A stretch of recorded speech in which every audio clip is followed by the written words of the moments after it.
On a dark night in Setagaya, Tokyo, a house sat unattended, but not for a lack of occupants. A few hours before, a grandmother sat alone, her family out shopping. The home stood at the edge of a park, trees aligning the backyard. The home was split. One side belonged to the grandmother, the other to the four members of the Miyazawa family. After returning from their trip, the granddaughter, Nina, went to her grandmother's side of the duplex, only one wall away. The pair watched TV for a few hours before Nina returned to her side. The father, Mikio, checked his work email. Yasuko, the mother, was sleeping, as well as their son, Rei. Everything about this night seemed normal. Around midnight, a man slips through the park behind the Miyazawa home. A tree leans into the yard, right beside an open bathroom window. Whether it was a planned attack on the family, no one knows. The man climbs the tree. It's easy to access the home. He silently paces the halls, locating each member. He returns to the first person he found, Rei, the only person left without stab wounds. The killer grasped the boy's neck, suffocating him. Mikio heard something strange, so he decided to check on his son, but was met with an unfamiliar face. The two men fought, the killer using a sashimi knife. The father tried to give his wife and daughter time to escape. After a long exchange, Mikio lay lifeless next to the stairs, stab wounds covering his body. The man died a hero, doing his best to defend his family. The knife used to kill him, shattering in his skull. Now the killer had no weapon. Unfortunately, the daughter and wife were both trapped. They had no way down the stairs to escape the killer. They sat in Nina's room, next to Rei's, hiding in the back. The killer goes to the kitchen and takes a new knife, then swiftly returns to the daughter's room. It isn't known what happened in that room, but what we do know is a family of four lost their lives that night, butchered by a man who has never been punished for his crimes. Covered in blood, the killer did not flee. The man stayed at the home, in the home of a family he slaughtered just a few hours before. He looked through their belongings, yet stole nothing, ate their food, and used their bathroom without flushing, and even played on their computer and left his clothing behind. How he acted after ending this family was casual, almost as casual as what they had been doing the night they were murdered.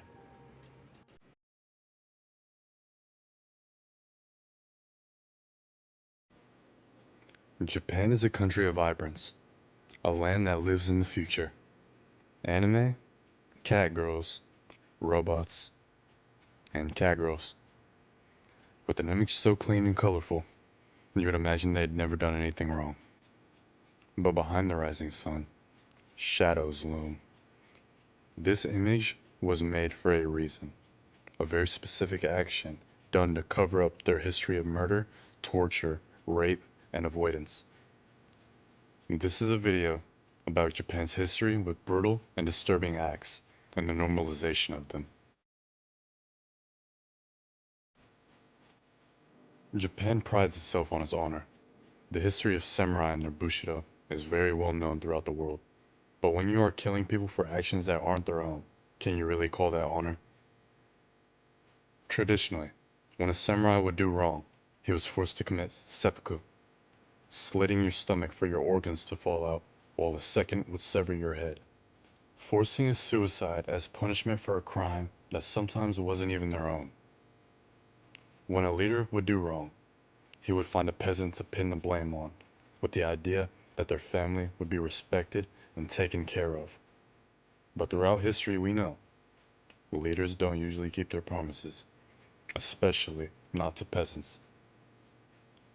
Other times, it was a punishment for being shameful in battle. If you didn't want to die in a battle for a lord you disagreed with, you had to kill yourself instead. Honor was used to control the samurai, the group who wanted to be remembered and revered. Their obsession with it led to their demise. When you care more for how others perceive you instead of your own life, Is that really living? Honor wasn't a way to be remembered. It was a way to make sure the strong died.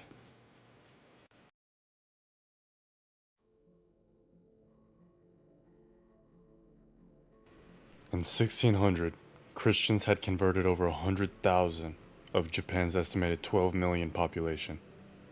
As they started in the mid-1500s, this rate of conversion was rapid, too fast for the Lord at the time, who viewed Christianity as a threat.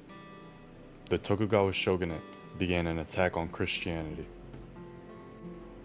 26 were killed in Nagasaki, and over 400 killed in public as a message.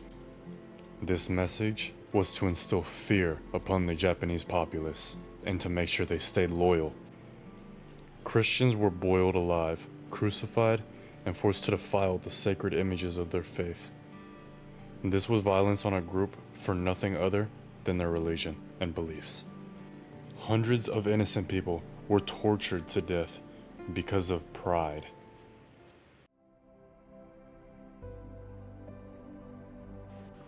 Around the same time, men were celebrated for their strength, how many women they could take advantage of, how many men they could kill, and how many children they could create. Every day, there would be men fighting over the smallest things, disguising it as honor. If two samurai were walking down the street and their sheaths crossed, now they have to fight to the death.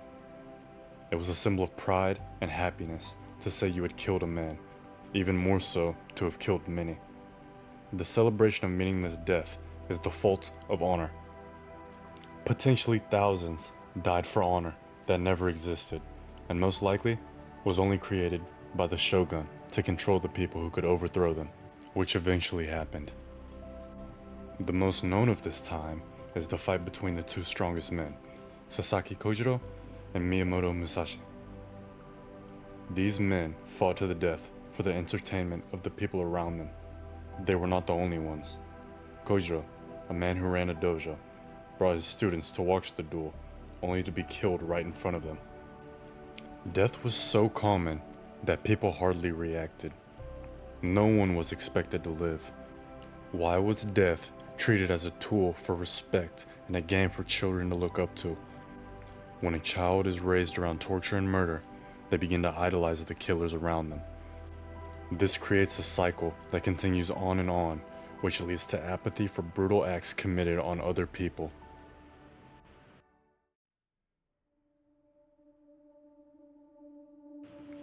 A man enters a village, armed with a rifle, an axe, and a katana. The man, Mutsuo To, suffered from tuberculosis, the disease leaving him isolated and humiliated.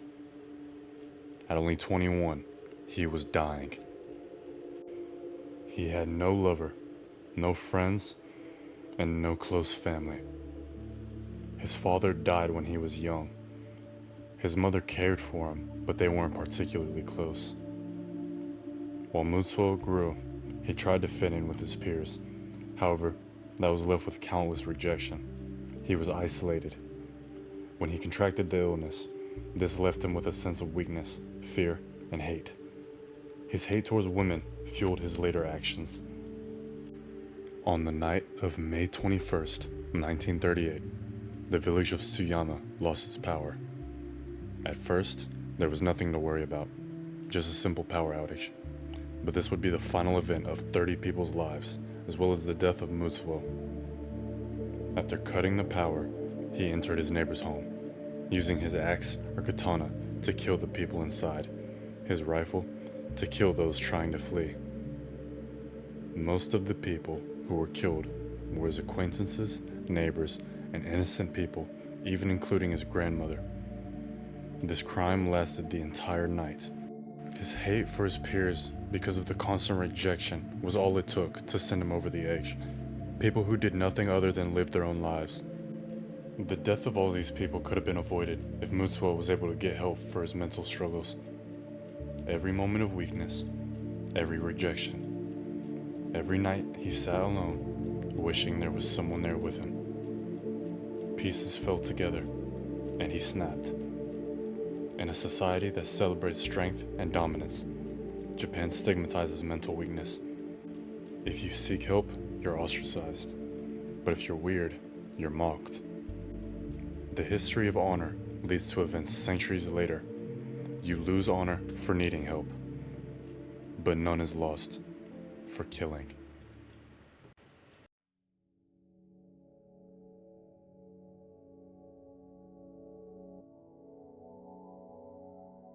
Up to 300,000 were killed, 80,000 were raped. Young or old, no woman was safe. The Japanese competed in torture competitions with each other to see who could kill the most Chinese. This removes humanity and changes it to a butcher, lamb to the slaughter. The Chinese fought, they ran, they begged, but the Japanese didn't care. Murdering mothers while holding their infants, children watching their parents die, men watching their wives and children get raped before they were killed. There was no honor. These were innocent humans who wanted to live with their families. Death has honor in Japan, but they're so quick to remove that for others they deem weak.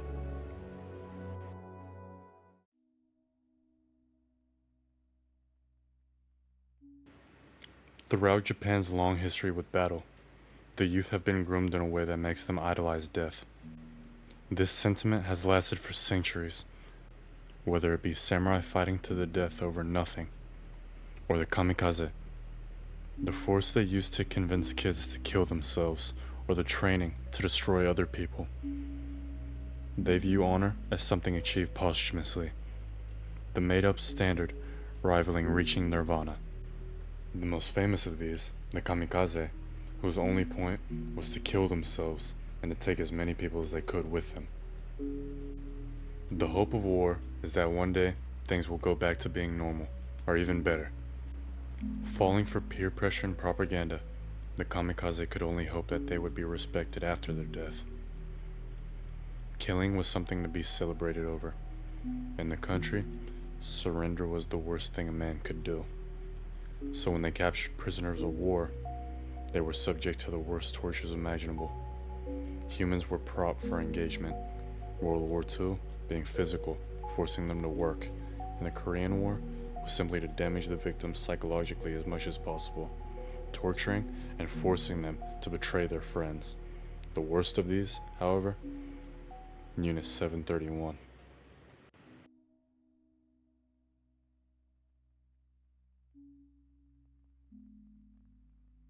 There were no humans in Unit 731.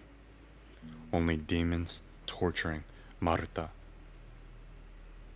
If a person was sent there, your identifying features were erased, your status as a human revoked.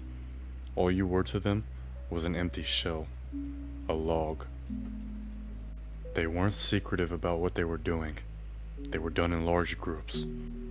The leaders gave speeches to the army of what was being done. Nobody cared. People were dissected alive just to learn how illnesses ravaged the body. People were doused with cold water then left to freeze so that they could experiment on frostbite. They injected people with viruses such as cholera and the plague so they could see how we react. The prisoners were used to try out new weapons like flamethrowers and other chemical weapons. The army forcing its prisoners to engage in sexual acts to learn how STDs worked and how it affected a fetus. From a country that is known for its peace, their past shows a different story. A story glorifying torture and removing the value of life to instead enjoy the suffering of others that were once like them. It is estimated 3,000 were tortured and 200,000 to 300,000 people died in Unit 731, and not a single one of them was painless.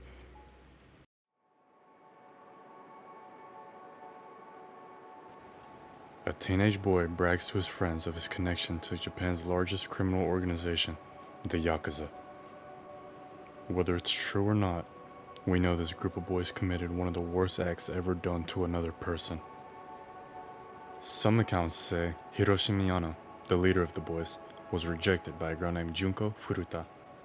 In a world where your dominance and strength is most important, Hiroshi wanted to do something about it. Him and his group had a history of sexual assault, kidnapping, and rape. Then they would release the victims, without fear of consequences. Japan is infamous for its legal system rarely punishing those acts. They set their sights on another girl, one riding her bicycle home. Their plan was simple yet cruel. The group would ambush her, then the leader would rescue her. Out of fear, she would accept his offer, unaware that this would be the last time she would be seen outside. Hiroshi's home was just a few minutes away. Once there, he said he needed to stop inside and invited her in. As soon as she stepped in, she would spend the last 44 days of her life being tortured by those boys. She was an animal to them, something only for entertainment. She was chained and locked in a room. The boys would invite their friends to take turns raping her. This was not the first or last time they did this to a woman. They usually kept them and then let them leave right after they were finished. But Junko was different. They used matches to burn her, made her stand on a balcony in the cold of night with nothing on, inserted glass bottles into her, and forced her to eat feces. She was beaten and set on fire constantly, begging to be killed each time. Finally, she was covered in lighter fluid and set on fire. She died shortly after. They stashed her body in a tub of cement, and they might have gotten away with it too. It wasn't until months later that anything would come of this case. During questioning for another gang rape that they were involved in, the body of Junko was discovered. However, as they were under 20, their identities were hidden to the public. Even though they received the maximum punishment for their crimes, it was still not enough. Hiroshi was sentenced to 20 years. The rest got 10, 9, and 7. The other boys what they invited were never punished. The parents of Hiroshi, who absolutely knew what was happening and did nothing to stop it, were also let off. The atrocities these boys committed were met with minimal action. They were fully aware of what they were doing. It doesn't matter if they were minors. Not much is known about what these men are doing now, and that is the scariest part.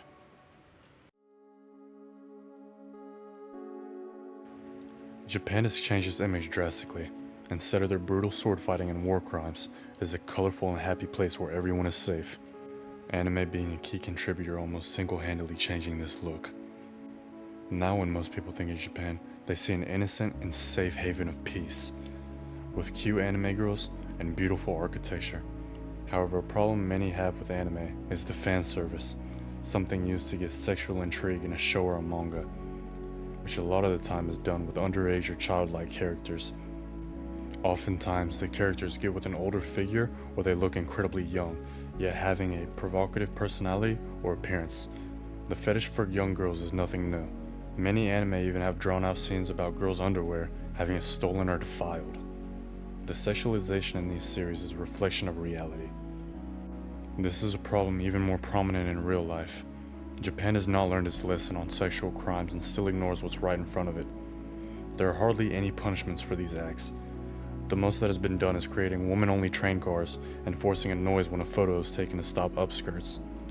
In Japan, 30% of women report sexual harassment. That is an overwhelming number that doesn't take into account the women who are too afraid to speak up, because similar to the past, many are shunned for trying to seek help. Anime has done a good thing separating Japan from its old disturbing image to the new image that they're trying to create. But when you try to erase your history instead of learning from it, problems become even more deep-rooted than before. You cannot learn from something you pretend doesn't exist. This is for the past and present. These women who are being assaulted will never get justice for what happens to them when faced with a system that does nothing to protect its citizens.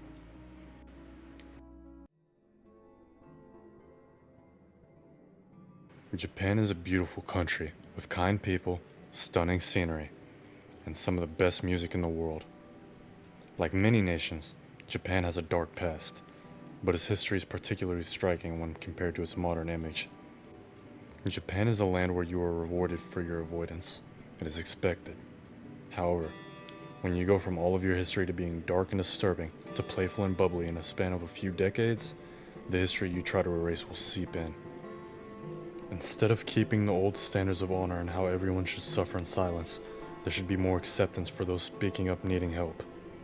There are plenty of disturbing cases that I didn't mention here. However, that doesn't mean Japan is a sick and twisted country. The majority of it is great, similar to most. But the difference is not many other countries have had a complete rebranding in the way that Japan has. Japan is brutal, beautiful, disturbing, colorful, and everything it claims to be and more. But to grow, you must accept what is bad and take strides to get rid of it. Doing more for sexual crimes would be a great start. The worst part about all of this is, Japan is not the only place like this. There is no safe spot. The world is brutal. Life is disturbing. But there is also peace, beauty, and happiness. Japan, like all of us, must face it.